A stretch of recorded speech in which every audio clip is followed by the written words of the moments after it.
May, can you please come in for a minute? Jason said, not even looking up from his tablet. It always starts with something small, an invitation to the office without explanation. An uncomfortable smile from the assistant who used to be chirpy and today suddenly became very busy. And silence. The silence that crunches in your ears louder than any official protocol. I walked in silently. It's not the first time in my life that I've walked into a room where everyone has already decided what to say to me. "Please sit down," he said. His tone was soft. His eyes were cold. Typical new generation style. We are all a team until it comes to something important. And then you find out that the team is those who stayed after you were thrown overboard. We are revising the company's structure. We want to be more agile and adaptive to the market. And, well, your position no longer fits into this strategy. I didn't blink. I didn't bite my lip. I just listened. The way you listen to a surgeon who says you need to remove something vital, but you already know you can live without it. That is, you are dismissing me. This is not a dismissal in the classical sense, he began, but I raised an eyebrow. What is it in the classical sense? Do you have a new terminology for devaluation? He fell silent. Finally, he looked up. He saw that he would not get a scene or tears from me. Only a pause. Silence. And this silence is the worst thing that can happen to a person who expects you to explode and confirm his decision. I got up. You don't need to thank me. You have already said everything. And I walked out. It's funny. It was a beautiful spring weather outside. May, green, new leaves on the trees. People downstairs were drinking coffee, talking about something carefree. And I, a woman who had spent 17 years of her life inside these walls, was walking down the corridor as if I were taking out the trash. My name is May Johnson. I am 58 years old, and I have just been told that my age, experience, and critical thinking are not part of the new business model. The irony is that the formula that made their main product a bestseller is mine. Literally. Not a metaphor, not I contributed. I wrote it myself, even before I was officially hired. Back then, it was a freelance development, and it's still licensed. But Jason didn't check it, and I didn't remind him. Because sometimes the best revenge is to say nothing. Just wait for the moment when everything collapses on its own. It's funny, isn't it? They think I've lost my job, and I'm just closing the last page of a chapter that should have been over a long time ago. That same day, I called one person, a person who always knows what to do in such cases. And as soon as I heard in the phone, "May, hi, I can guess what happened," I knew it was far from over. They like to call me the old guard. Out loud, with respect, in a half-toned voice, with a hint of regret. You know what they say? "May, you are our history." It always sounded as if the future was already without me. Just a memory. A nice picture from the company's archive. But I didn't start with the archive. I started in the kitchen. Yes, a banal home kitchen in Raleigh, North Carolina. There, between the pancake pan and the dried rosemary on the shelf, I first made the basic version of what is now called EcoFoam Pro.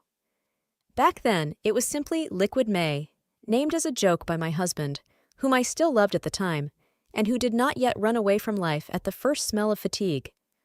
I worked as an independent formula developer, a consultant for several brands that didn't want to pay laboratories, but wanted to have something of their own. This product never became their own, because it was mine. My own recipe, based on plant enzymes and surfactants that did not harm groundwater. I didn't even know at the time that I had hit the trend 10 years in advance. After a few tests with friends, including one very dramatic story where my product saved Cindy Park's favorite blouse after a wine festival, I realized it worked. That's when I first heard about Virexa. They were looking for something green-oriented, but commercial. Their previous product had received a lot of criticism because of the toxicity of the ingredients, and they needed a savior. And I became that savior. I signed the contract as a consultant. I retained the rights to the basic formula itself. It was clearly stated in Clause 2.4. They were licensed to use and modify it, but not to own it. At the time, it seemed like a trifle to me. But now it's like a bulletproof vest under a business jacket. 6 months later, I was officially invited to join the company. The offer was generous, and I accepted, not for the money, but for the feeling that I finally belong somewhere. I built everything from scratch. A pilot launch, micro-testing, cooperation with factories in Kansas, adaptation to European standards. I breathed it. And when the product finally hit the market and sold better in Walmart in the first month than any other detergent in the last 3 years, no one said thank you. Everyone just started saying that we have a great team. Team, that's great. But I was still writing the formula, at night, with the refrigerator humming, in a bathrobe, with a coffee stain. Then there was a wave of investors, meetings at conferences, new faces in the boardroom. Everything was getting shinier, more expensive, faster. And I didn't change. I remained the woman who knew how alkali works and how molecules behave when the temperature changes. I was still respected, but I was less often invited to strategic meetings. I saw young faces growing up, applauded for presentations that used slides from my reports. And I was silent.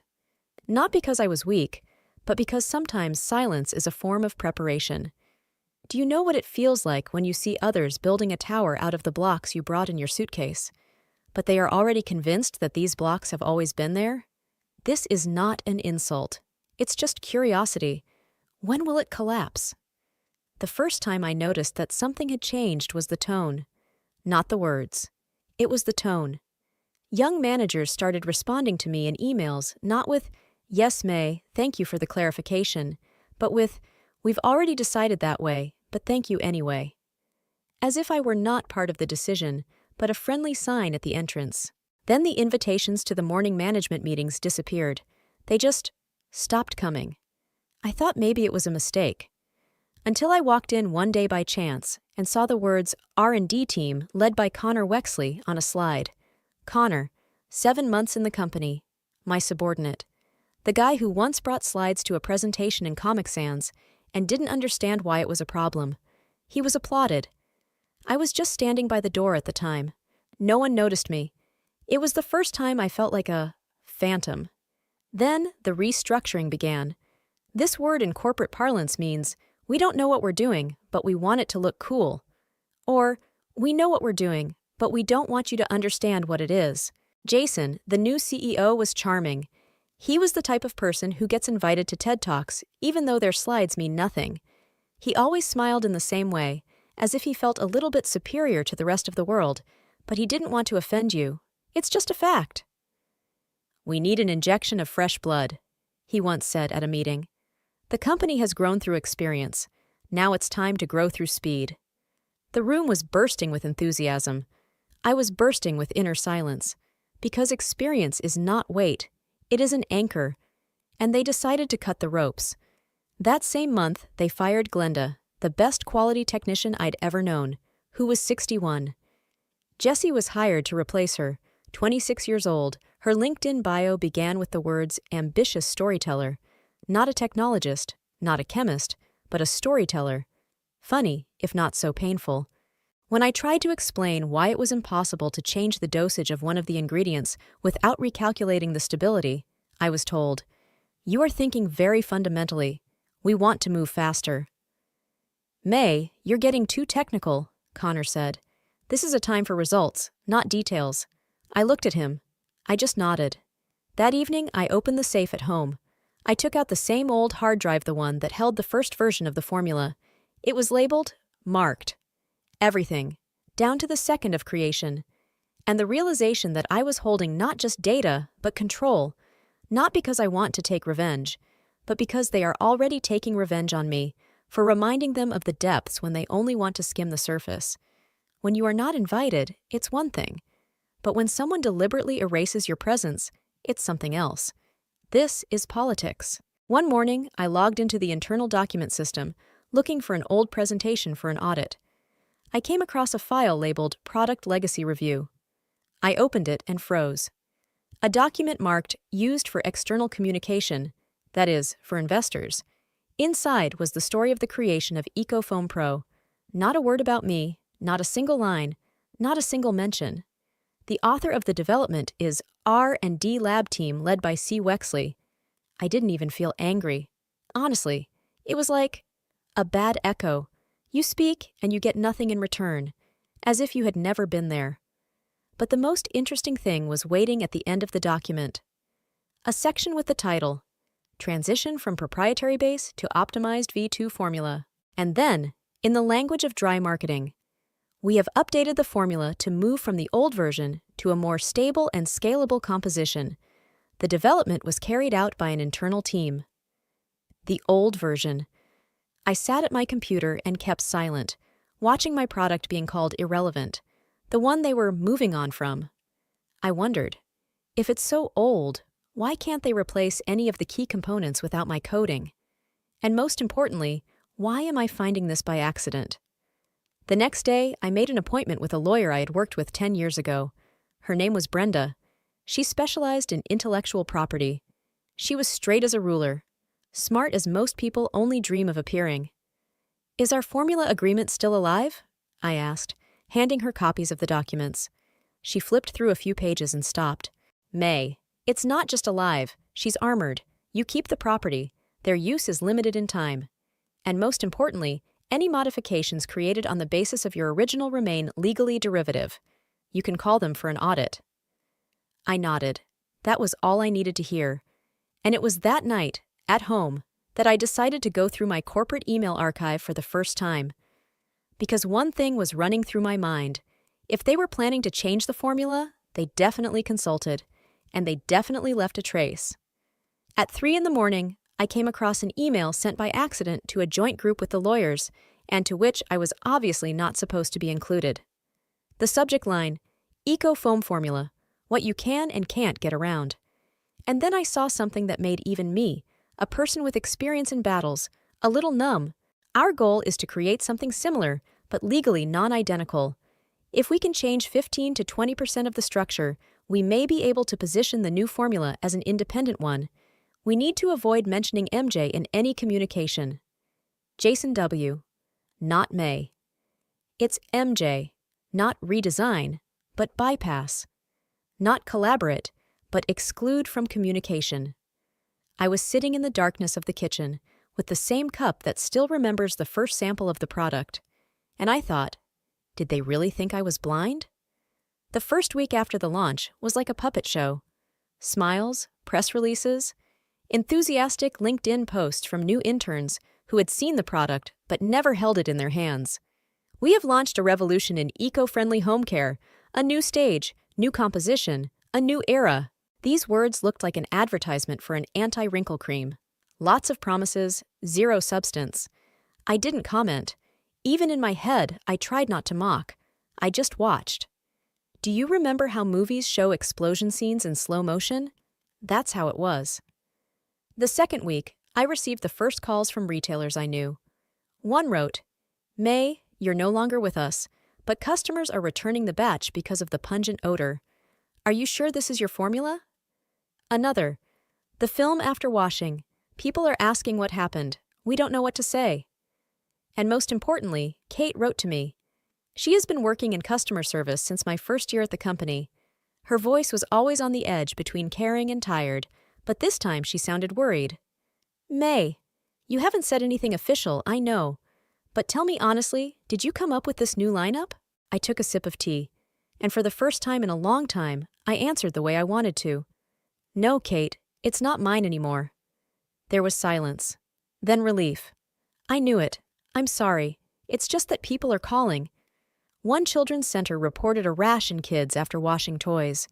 "We have no connection to R&D. Jason wants us to say that everything is within normal limits." Within normal limits, I repeated in my mind.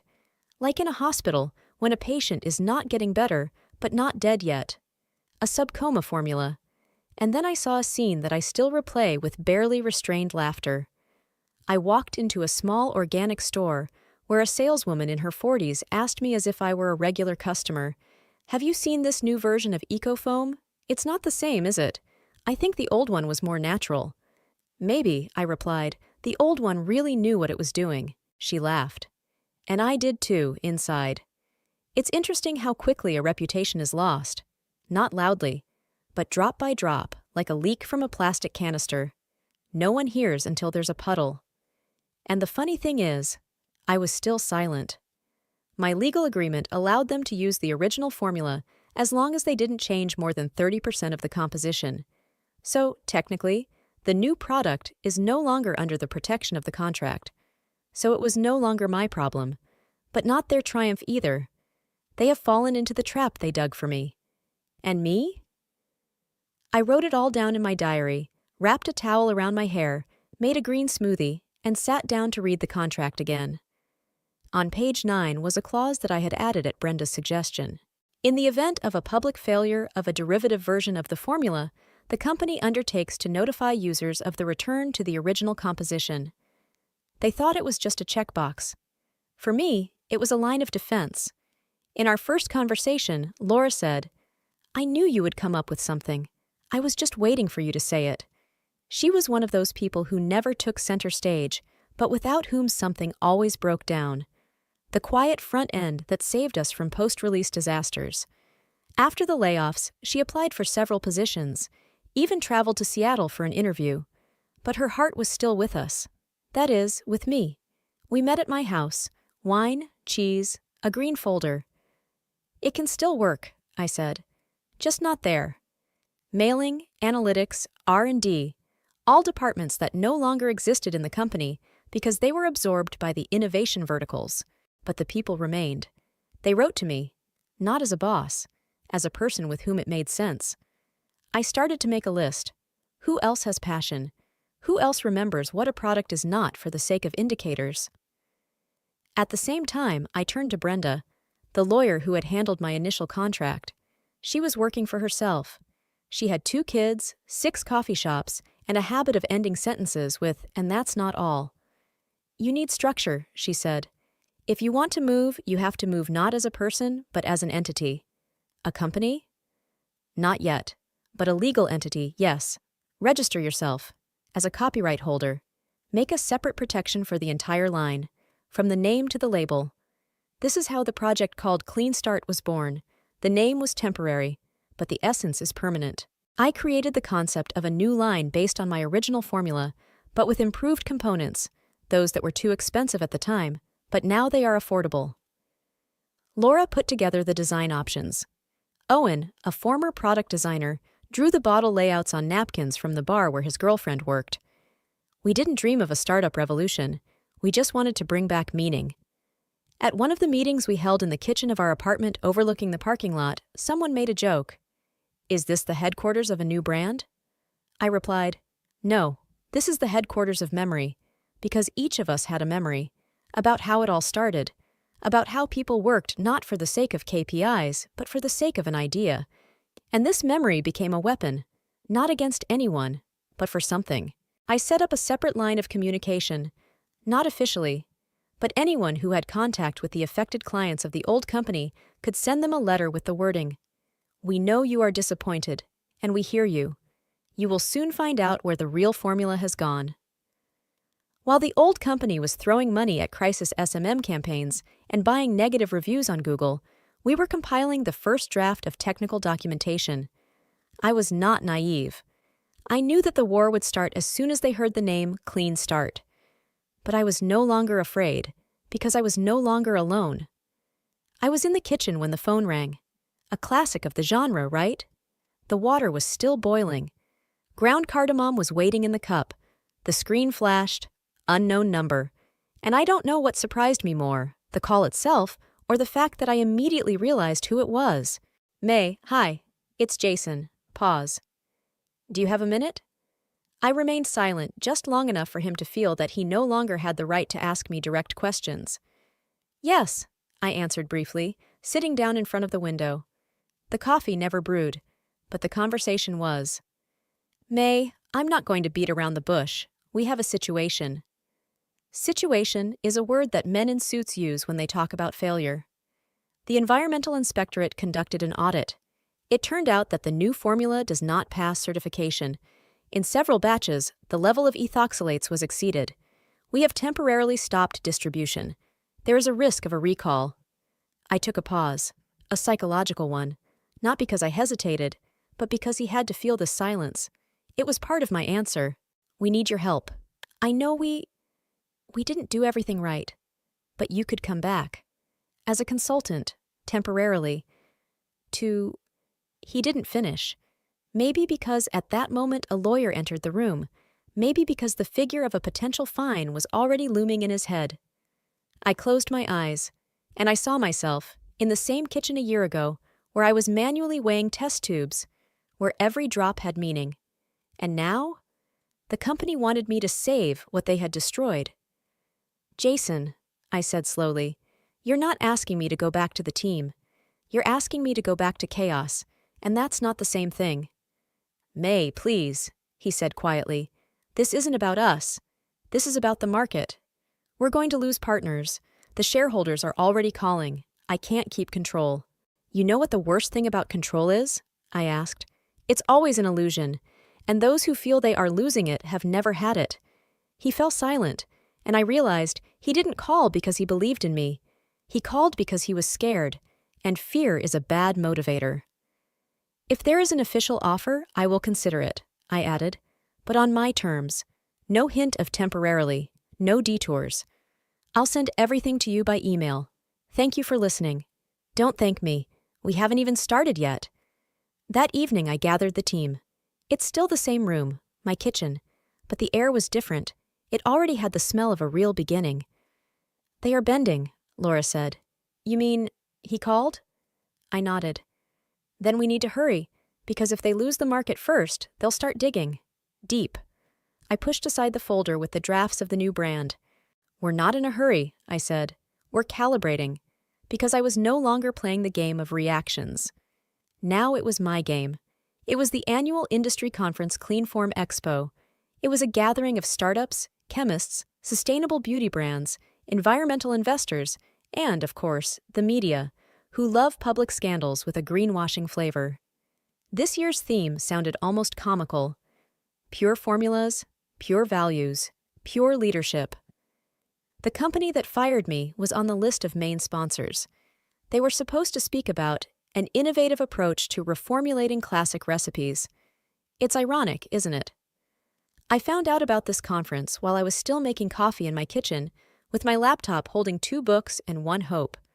And something clicked in me. It had to be more than just a panel discussion. It had to be a point. The moment when I would stop being a background character in my own story. I applied to speak under a different brand. I was approved. No one connected my name with the same formula. And it was even better.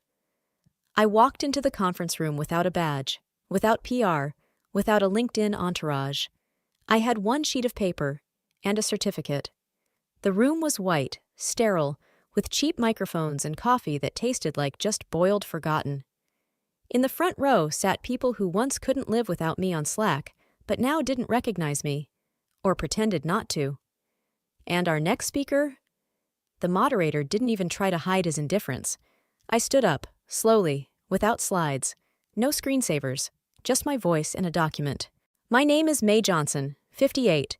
The brand you're about to hear about was created by me, as was the formula you may know from other packages. It's mine, legally, and frankly, morally, too.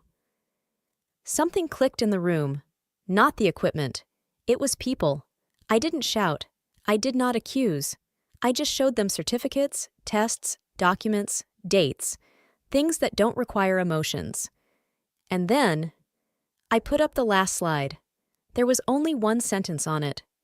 We are not a new company. We are the old truth without makeup. The room was silent, and then there was an explosion. But the loudest silence came from him. Jason, the CEO. He stood aside, a glass in his hand that had long since become useless. His gaze was the same as the one that looked at me on the first day of my release, only now, without arrogance, only fear. And then he came over. May, can we talk? His voice hung on the last hinge. You've already spoken. Now it's my turn to listen, I answered. And I went to my daughter, who was waiting for me near the stage. She was holding my jacket, and she hugged me the way winners hug winners who have not yet realized that they have already won. The meeting was scheduled at the law firm's office. No, come back to us. No, let's just talk. The context was different. I didn't come to ask. I came to decide. Jason was 6 minutes late. A trifle, but symptomatic. His face no longer looked fresh and visionary, as it does in corporate brochures. It looked more like a man who hadn't slept for 3 nights and was trying to look like he had everything under control. "May, first of all," he began, but I stopped him with a gesture. "Let's cut the rhetoric.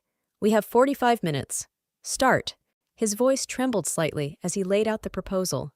A consulting role, honorarium, access to the labs, and, of course, an NDA. "You'll get public credit for the work," he said, "and a flexible schedule. We'll call it a partnership." I looked at him carefully, not angrily, not triumphantly, just carefully. "Jason, you've just described a role that sounds like a luxury cage, with a golden lock, but still a cage." I opened my folder. I pulled out a sheet of paper. "Here are my terms. No bargaining. Public recognition of my authorship, not in a press release, but in the company's official statement to investors. A complete withdrawal of the batch based on the updated formula. A new department under my leadership with a strategic focus on sustainable development. Not a consultancy. Full autonomy. 15% royalties on sales of any product using my formula, past and future. No NDAs. On the contrary, I need permission to tell you how it happened. The truth is my best defense." Jason was silent. Perhaps he was counting his losses in his head. Perhaps he was cursing himself for firing someone who was still holding the company together by an invisible thread. "And lastly," I added, "I'm not coming back. I'm coming in from the other side. And this is no longer your office. This is a shared territory. If you are not satisfied with this, I am launching my own brand. I already have a platform, and a team, and the trust of the market." He signed everything in 12 minutes. No comments. He just signed. And for the first time, he looked down. I left the office without a triumphant walk. I just walked out of the office steadily, breathing with all my lungs.